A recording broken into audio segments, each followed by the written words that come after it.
Kesineni Nani sex racket కు care of address అని ఆరోపించారు బుద్దా వెంకన్న. దీనికి గట్టిగా కౌంటర్ ఇచ్చారు కేసినేని నాని. పార్టీ నుంచి వెళ్లిపోయే వారిని తిట్టడానికి కొందరిని చంద్రబాబు నియమిస్తూ ఉంటారని, అలాంటి వారిలో బుద్దా వెంకన్న ఒకరున్నారని కేసినేని నాని అన్నారు.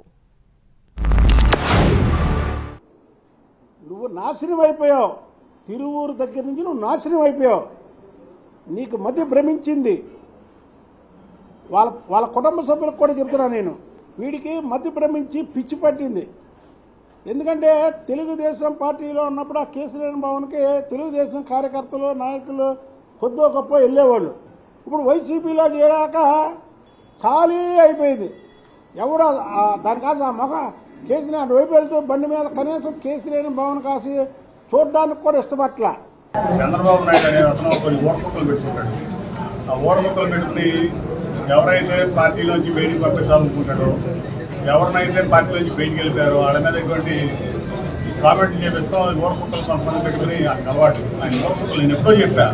నేను 2020లోనే ఈ ఓర్పుకల గురించి అందమని చెప్పాను. ఆ పార్టీలో ఉన్నప్పుడు ఈ ఓర్పుకలు పెట్టుకుని ఒక ఓర్పుకలు పెట్టుకుని పార్టీ ఆఫీసులో, తెలుగుదేశం పార్టీ ఆఫీసులో, పార్టీ ప్రెస్ రూమ్లో జాతీయ అధికార ప్రతినిధి అనే ఓర్పకలు పెట్టుకుని ముఖ్యమంత్రి గారిని పాజిటివ్గా అనిపిస్తుంది. గొప్ప వ్యక్తి ఉన్నారు చంద్రబాబు నాయుడు ఈ దేశంలోనే.